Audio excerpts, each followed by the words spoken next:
Hello student, आप सभी लोग को इस वीडियो में बहुत बहुत स्वागत करता हूं। तो चलिए आज के इस वीडियो में हम लोग सीखेंगे फिर से बहुपद का गुणनखंड। जो आप लोग को इसके पहले वाले वीडियो में मैं आप सभी लोग को जो बहुपद का गुणनखंड सिखाया था उसमें कुछ विद्यार्थियों का डाउट आया था कि सर आप जो गुणनखंड बताए हैं सब कुछ तो समझ में आ गया है, मगर जब जितना भी स्टेप समझाए हैं सारा स्टेप समझ में आ गया है, मगर हम लोग को समस्या होता है क्या कि जब आप कॉमन लेते हैं कॉमन नहीं समझ में आता, कॉमन के मतलब क्या होता है। तो चलिए इसलिए हम दोबारा से फिर से एक और वीडियो बना रहे हैं बहुपद का गुणनखंड के लिए। तो चलिए इसमें हम लोग और बेहतर ढंग से समझेंगे कि सारा स्टेप के साथ कि कैसे गुणनखंड बनाया जाता है बहुपद का, और कॉमन का मतलब क्या होता है, कॉमन क्या कहलाता है, कॉमन कैसे करते हैं। तो चलिए इस वीडियो में लोग सीखेंगे। तो चलिए ध्यान दीजिएगा, कल आप लोगों को क्या बताए थे, आप लोगों को बताए थे कि बहुपद का गुणनखंड बनाने के लिए सबसे पहला स्टेप आप लोगों को बताया गया कि पहला पद से तीसरा पद में गुना कर दीजिए। तो पहला पद क्या है 12x स्क्वायर, तीसरा पद क्या है 2 + 2। तो जब 12x स्क्वायर से गुना करेगा +2 में तो क्या आएगा 24x स्क्वायर। इसको गुना करके ऐसे साइड में लिख लीजिए, लिख दिए।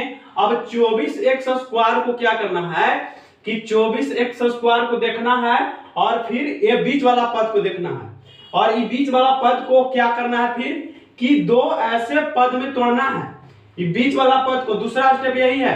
दूसरा स्टेप क्या बताए थे कि ये बीच वाला पद को दो ऐसे अलग अलग पद में तोड़ना है जिससे कि गुणा करने पर हमको 24x स्क्वायर भी आ जाए और वो दोनों पद को जोड़ने पर -11x भी आ जाए, है ना। तो ये दूसरा स्टेप आप लोगों को बताए थे। तो चलिए ध्यान दीजिएगा। तो हम लोग इस वाला पद को, ये वाला पद को कौन ऐसा दो पद में अलग अलग पद में तोड़े जिससे कि गुणा करने पर दोनों पद को गुणा करने पर क्या आ जाए +24x स्क्वायर आ जाए, और जोड़ने घटाने पर क्या है -11x आए। तो चलिए ध्यान दीजिएगा। तो हम लोग क्या करेंगे 12x स्क्वायर है, 12x स्क्वायर लिख देंगे माइनस, यहां तक तो आप लोग समझ गए होंगे। तो जैसे 11x को क्या लिखेंगे 8x, दो अलग अलग पद में इसको तोड़ना है तो इसको हम लिख सकते हैं, क्या लिख सकते हैं 8x - 3x, और +2 को भी क्या कर दीजिए लिख दीजिए। तो चलिए आप लोग ध्यान दीजिए, है ना। तोड़ दिए इसको, दो अलग अलग पद में तोड़े, इसको गुना कीजिए तो 24x स्क्वायर भी आ जाएगा, यानी गुना करने पर प्लस में ही आएगा। क्यों? क्योंकि दोनों क्या है माइनस में है। तो -8x और -3x को गुना करिएगा तो +24x स्क्वायर भी आ जाएगा, और ये दोनों को जोड़िएगा तो -11x भी आ जाएगा। तो चलिए यहाँ पर हम लोग दिमाग लगा दिए। ये था आप लोग का दूसरा स्टेप। तो चलिए अब इसके अगला स्टेप में हम लोग क्या करते हैं, हाँ इसके बाद वाला ही जो स्टेप है ना, यही स्टेप में विद्यार्थी कह रहे थे कि सर आप जो कॉमन कर रहे थे कॉमन का मतलब नहीं समझ में आता है, कॉमन किस तरह से लेते हैं, कॉमन क्या होता है। तो चलिए ध्यान दीजिएगा, कॉमन के मतलब आप लोग को समझाते हैं इस वीडियो में। तो हम क्या बताए थे कि देखिए पहले था 3 पद, इस बहुपद में कितने पद थे 3 पद, और फिर उसको बीच वाला पद को 2 पद में तोड़े थे, बन गया इसमें कितने पद, एक पद की संख्या बढ़ गया 4 पद हो गया। कितने पद हो गए 4 पद। अब इस 4 पद में हम क्या बताए थे, कॉमन करने के लिए बताए थे आप लोग को कि ए वाला 2 पद में देखना होता है कि ए दोनों पद में क्या क्या कॉमन है, उसको कॉमन किया जाता है, और फिर ए दोनों पद में देखा जाता है कि क्या कॉमन है, फिर उसको क्या करते हैं कॉमन करते हैं। तो यहीं पर विद्यार्थी कह रहे थे कि ये जो कॉमन किए हैं कॉमन के मतलब नहीं समझ में आया। तो चलिए आप लोगों को इस वीडियो में हम यही खास करके बताने वाले हैं कि कॉमन क्या होता है। तो चलिए यहाँ पर देख रहे हैं, सबसे पहले आप लोग को ये समझना होगा कि 12x स्क्वायर और 8x ये जो दोनों पद है ये दोनों क्या है चर पद ही है। तो इसमें से जो कॉमन भी होगा ना वो भी चर पद होगा। क्या होगा, वो भी चर पद ही क्या होगा कॉमन होगा। ये बात याद रखना आप लोग को। क्या बताएं, ये दोनों चर पद, इसके साथ में गुना में लगा हुआ x स्क्वायर, इसमें लगा हुआ x, तो इसमें ये दोनों पद में से जो कॉमन होगा वो कॉमन वाला पद भी क्या होगा चर पद ही होगा, उसमें कोई चर राशि लगा हुआ होगा।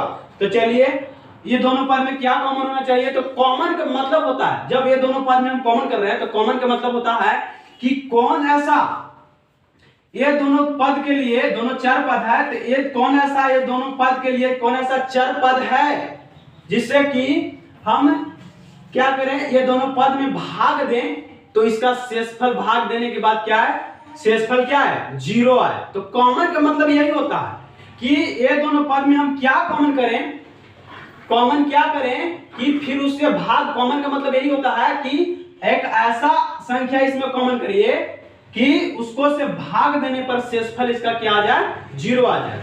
तो कॉमन का मतलब यही होता है कि वह संख्या, ये दोनों पद के लिए वह संख्या जिससे हम ये दोनों पद में भाग लगाएं, अब भाग लगाने से इसका शेषफल 0 आ गया। जिस संख्या से भाग लगाएंगे उस संख्या से भाग लगाने के बाद इसका शेषफल 0 आ गया, तो वही संख्या ये दोनों पद का कॉमन कहलाएगा।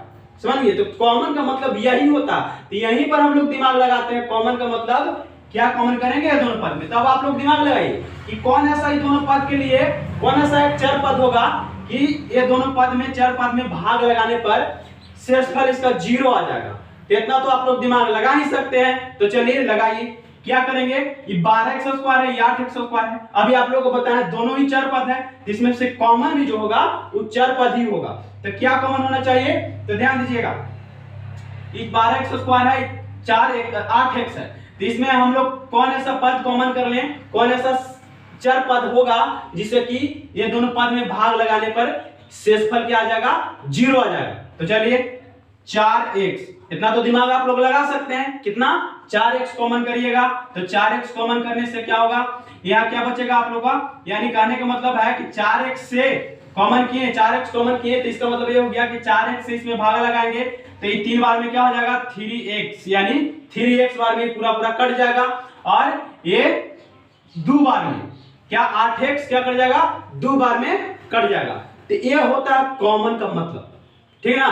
तो इसको आप लोग ध्यान से सुनिएगा ना, तो एक बार देखिए, 2 बार देखिए, इस वीडियो को आप लोग जरूर देखिएगा। अगर आप लोग को बहुपद का गुणनखंड सीखना चाहते हैं, अगर आप लोग बहुपद का गुणनखंड सीखना चाहते हैं तो यही समस्या हो रहा था विद्यार्थी के कि कॉमन का मतलब क्या होता है, कॉमन के मतलब समझाइए। अब आप लोग को मैं बहुत ही बेहतरीन ढंग से समझाने का प्रयास किया हूं कॉमन किस तरह से किया जाता है। फिर भी देखिए, फिर आगे बढ़िए, ये दोनों पद में कॉमन कर लिए 4x एक ऐसा पद है ये दोनों पद के लिए कि 4x से दोनों पद में भाग लगाइएगा तो शेषफल क्या आ जाएगा, 0 आ जाएगा। तो समझिए कि वही क्या है, दोनों पद के लिए कॉमन है। तो चलिए आगे बढ़िए। अब देखिए, ये दोनों पद में क्या कॉमन होना चाहिए।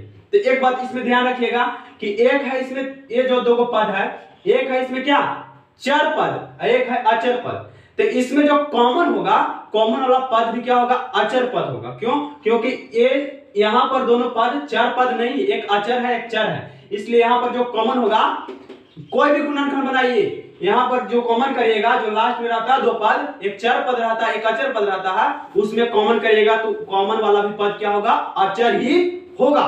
तो चलिए ध्यान दीजिए, तो ये दोनों पद के लिए कौन ऐसा पद होगा, अचर पद, जिससे हम भाग देंगे तो दोनों पूरा पूरा कट करके क्या आ जाएगा, उसका शेषफल 0 आ जाएगा। तो कौन ऐसा संख्या है, कौन ऐसा अचर पद है ये दोनों पद के लिए कि जिससे भाग देने पर शेषफल 0 आ जाए। तो बस क्या है, एक, इसमें ज्यादा दिमाग नहीं लगाना, तो एक है, एक ही ऐसा पद है जिससे आप लोग इसमें भाग दीजिएगा तो ये दोनों काट करके शेषफल क्या आ जाएगा। जब ये दोनों पद में भाग लगाइएगा एक से तो शेषफल क्या आएगा, 0 आ जाएगा। तो ये दोनों पद में क्या कॉमन था, सिर्फ एक कॉमन था। क्या कॉमन था, ये दोनों पद में एक कॉमन था, तो एक कॉमन कर लिए, ये आपका यहाँ के बाद गुणनखंड बन गया।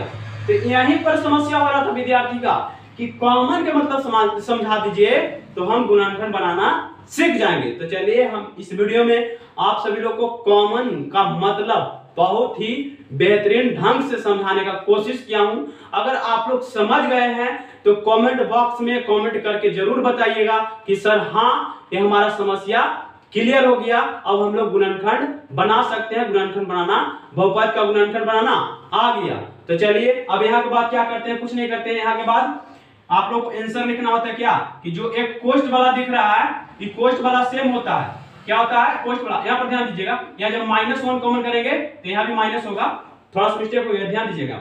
यहाँ पर क्या कॉमन किए हैं, -1 कॉमन किए हैं। क्या, ये दोनों पद के लिए क्या कॉमन है, -1 कॉमन होगा, यानी -1 से यहाँ पर हम लोग भाग लगाएंगे दोनों पद में, तो इसका शेषफल क्या आ जाएगा, इसका शेषफल 0 आ जाएगा, है ना। तब जाकर के क्या हो, यहाँ पर आप लोग का गुणनखंड बन गया। तो चलिए यहाँ के बाद हम लोग क्या करते हैं, यहाँ पर आप लोग को ध्यान देना होता है लास्ट में कि हम लोग जो कोष्ठ वाला है वो सेम होना चाहिए। तो चलिए सेम है तो इसको एक बार लिख देते हैं 3x - 2। आंसर जब लिखते हैं हम लोग इसको एक बार लिख दिए, एक बार कोष्ठ वाला को लिख दिए, और एक बार जो दोनों कोष्ठ जहां एक बार जो हम लोग कॉमन किए हैं, ये दोनों पद में कॉमन वाला पद को लिख देते हैं। एक बार जो हम लोग कॉमन किए हैं, यहाँ 4x कॉमन किए हैं, -1 कॉमन किए हैं, तो इसको एक बार लिख देते हैं अलग से 4x - 1। यही आपका गुणनखंड बन गया। तो चलिए, यही आप लोग का समस्या था। उस समस्या को इस वीडियो में हम क्लियर करने का, समाधान करने का बहुत प्रयास किया हूं, बहुत ही बेहतरीन ढंग से आप लोगों को समझाने का प्रयास किया हूं। अगर आप लोग कॉमन करना सीख गए हो तो कमेंट बॉक्स में लिखकर जरूर कमेंट करिएगा कि सर हाँ कॉमन करना हमको आ गया, कॉमन का मतलब समझ गए। तो चलिए, अगर आप लोग इसको समझ पाए हो तो बहुत अच्छा। फिर मिलते हैं अगले वीडियो में। अगर आप लोग को वीडियो पसंद आया हो, अच्छा लगा हो, तो वीडियो को लाइक और सब्सक्राइब और शेयर भी जरूर कर दीजिएगा। तो चलिए, फिर मिलते हैं अगले वीडियो में। धन्यवाद।